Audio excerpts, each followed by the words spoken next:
So let's go through and do the exam that we just took. So on the first page, you have to prove that you can do the basic antiderivative. So this is natural log of the absolute value of x plus c.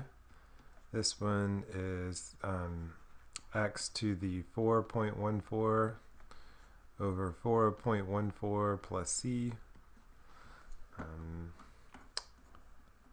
Scroll down, it's kind of a pain. So this one is minus cosine x plus c. This is just a constant, so this is just a number, so its antiderivative is x times that number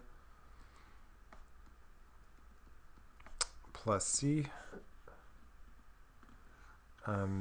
This one is e to the x plus c, and this one is x to the 3/2 over 3/2 plus c. So you've got to be able to do those. I saw like some people didn't know how to do those. So then you can't possibly be studying, can you? Because I mean, the things that we learn from and the rest of the class are like how to reduce more complicated things to these simple possibilities. So if you don't know how those work, then you can't do anything. And so, oh God, I hate these Riemann sum questions. So consider the area under the curve, blah, blah, blah. So that looks like this. Here's one axis and here's another axis, and the line is just going from 10 to 10. And then you have to break it up into 5 equal width subintervals. So that means delta x is equal to 10 minus 0 over 5 equals 2. And so 2, 4, 6, 8, that's not so good. I'm going to try to draw those better. 2, 4, 6, 8. All right, and now we can draw some rectangles. The first one says use the right hand rule. I'm going to make a copy of this so I can use it again when I do the left hand rule. Okay. So we'll use it again in a second. But for the right hand rule, we go up like this, and then over like that, and then up like this, and then over like that, and then up like this, and then over like that, and then up like this, and then over like that. Okay, so now you add up the area of all these boxes. All of them have width too, so the only question is like what the height of each of them might be. So we need to know f of all those values. So f of 2 is equal to 8. F of 4 is equal to 6. F of 6 is equal to 4. F of 8 is equal to 2, and f of 10 is equal to 0. All right, so we just double these numbers and then add them up. So doubling each of them because of the width 2 of the rectangles, you get 16, 12, 8, and 4. Now you add all these things together. This makes 20, so this all adds up to 40. All right, so the answer to the first one is 40. And for the left-hand rule, now we're drawing the rectangles that look like this. So they're overestimates now.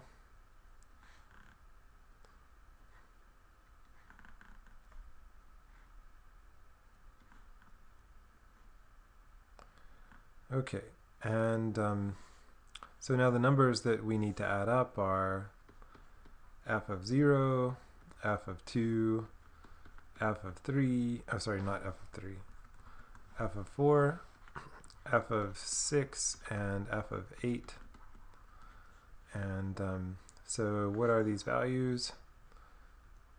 10, 8, 6, 4, 2, and we double those to get 20, 16, 12, 8, and 4, and this is 12 and 12 makes 24, and then if you add 16 you get 40, so this all adds up to 60. The answer to that one is 60. And to answer the whole thing, just observe that the area under the curve is a triangle, and the base is 10 and the height is 10. So the area is equal to 1/2 10 times 10, which is equal to 50. Which also would have been what we got if we averaged those two, interestingly. Let's go on to the next one.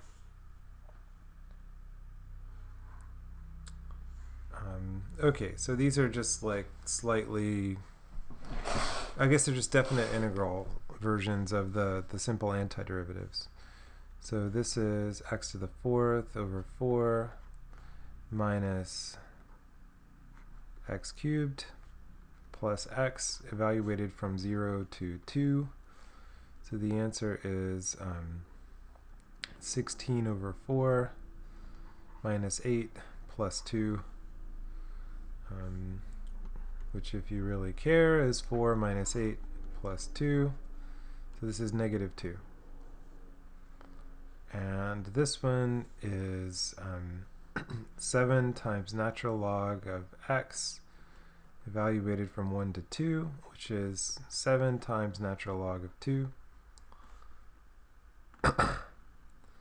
This one is negative 2 times cosine x from minus pi over 4 to pi over 6. So that's minus 2 times square root of 3 over 2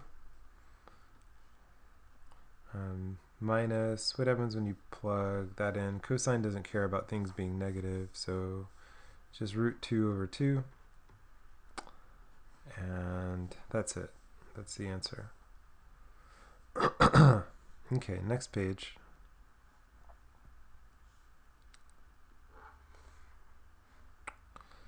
All right. So we have joules an hour. So if we integrate that with respect to time, then we get joules. So we want the integral from 4 to 12 of the power function, cosine t over 8 plus 3/2 dt. And you can do this using u substitution. U equals t over 8. du is equal to 1 over 8 times dt. And then 8 times du is equal to dt. So this becomes 8 times, if you want to change the limits along the way, then you plug in 4 in here and it becomes 2. And you plug in 12 in there and it becomes 3/2. That doesn't make sense, does it? This is 1/2. Okay, and now we have the, oh, yeah. There's this, no,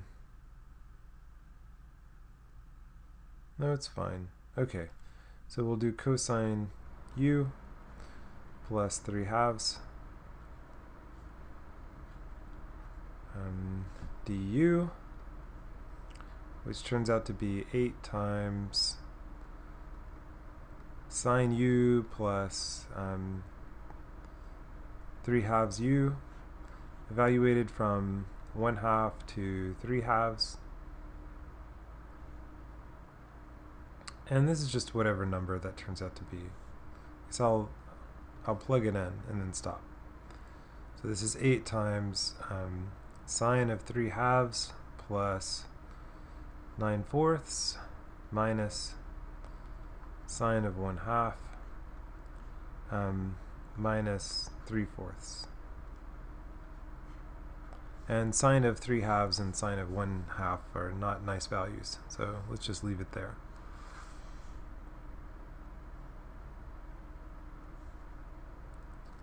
Alright, so this one was frustrating to see people struggle with this because this is the fundamental theorem of calculus part 1, so the answer is just the thing that's being integrated. Oops.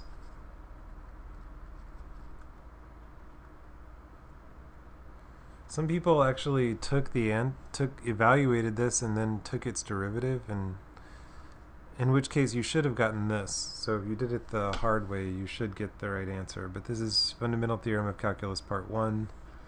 Those are the problems where x is on the integrand and there's another variable being integrated. You take its derivative. So this one is the same thing as the derivative from 30 to e to the x of tan t dt, which is tan of e to the x times e to the x. And we have one more problem.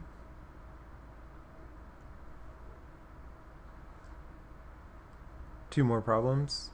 Okay, so here we do some u substitution. U is equal to t to the 5th minus pi. Then du is 5 t to the 4th dt. I guess I should have made that a 5. I tried to make it so that it would cancel out, but I did it wrong. So this is t to the 4th dt. So this becomes the antiderivative of 1 over 25 times u to the 17th power du, which is u to the 18th over 18 times 1 over 25 plus c,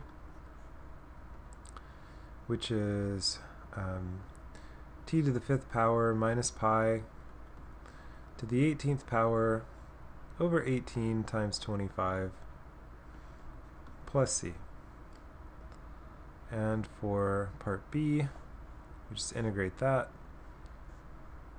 Take the integral of 1 plus cosine 2x over 2 dx is the integral of 1/2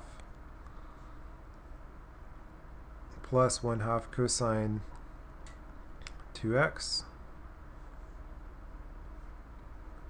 dx, and so you can use u substitution or you can just reason it out. So this is 1/2 x plus 1/4 sine